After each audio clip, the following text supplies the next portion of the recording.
Hey everyone, my name is Daniel, I'm an indie game dev and I'm currently working on my big project Icoso. But these past days I challenged myself to make an amazing or good looking game just with this little square here. I was allowed to rotate and scale it and combine it with others too. I wasn't allowed to make just pixel art though, because that's made of squares, if you see what I mean. So with that I made up a game idea that wasn't too complicated but also something I've never ever done before. And with that I made a simple tower defense game. I threw together a playing ground with these walls and a simple path for the enemies. Then I put together and added a simple rotating script to parts of the turrets. More on the functionality of these turrets later on. Then I put together some UI, the currency and being able to place the different turrets on a grid. I also changed the cursor to this thing here when placing a turret. Then I made enemies which just moved to the other side of the path. I also added some squares in the background and post-processing. Next I made the turrets shooting, and now let's explain which turrets do what. First we have the aiming one, which aims at the nearest enemy and shoots at it. Next there's the rotating, which is the most expensive. It rotates and shoots every now and then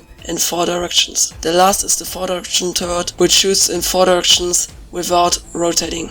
Then I made a timer, restarting when the timer hits 0, and also a total score. You get 1 currency when killing enemies, but now also 1 score point. Then I added particles and lastly music and sound effects. And that's how it turned out.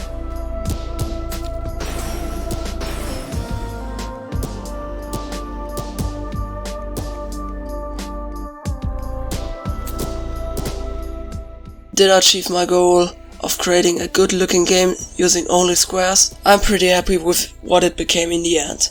By the way, this whole project here was hugely inspired by Icoso. He makes really cool and polished games without drawing anything, just shapes. So if you like games that are built out of simple shapes, go check him out. And if you like my content, I would highly appreciate it if you subscribe to the channel here, and maybe tell me in the comments if you would like to see another one of these videos with circles or triangles. See you next time. Cheers.